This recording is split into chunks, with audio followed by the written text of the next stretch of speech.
Tunaomba president na serikali yake wadili na wale watu ambao wanaiba pesa Kenya, wale wako corrupt, lazima waingizwe ndani. Hakuna mambo ya bond, wafungwe, wachukue hizo pesa zao warudishie wananchi wa Kenya. Na hizi deni wanataka kuweka kwa sisi wananchi.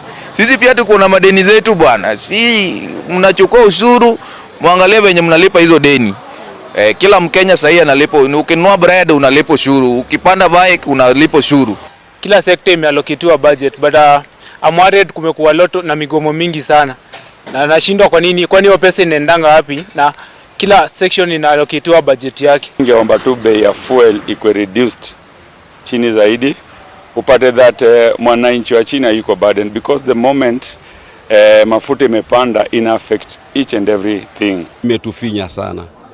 Imetufinya kwa sababu hii iliyosomwa ikapita, ilikuwa na kizaazaa na kizungumkuti kiwango cha kwamba tulikosa kujielewa. Na dakika mwisho ile bajeti iliyosoma tukasema imeondolewa, ilirudi ni ile ile. Na leo hii imekuja nyingine za mara mbili ya virudufu ya vile ambavyo tunaifahamu. Wakenya wanazidi kufinyika. Na sio mbaya KRA kuhakikisha kwamba wanaokota ushuru kupita kiasi.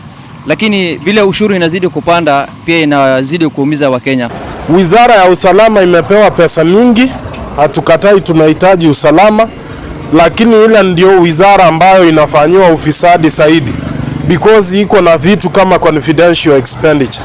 Nimesikia kwamba bajeti ya leo imeongeza pesa ya muundo msingi. Kulingana na mimi, tukiwa na muundo msingi ambao umeboreshwa, utasaidia wakulima ambao wanapanda kahawa, wakulima ambao wanapanda mahindi, wakulima wa michai. I'm happy for this budget because it has increased the budgetary allocation to the county governments.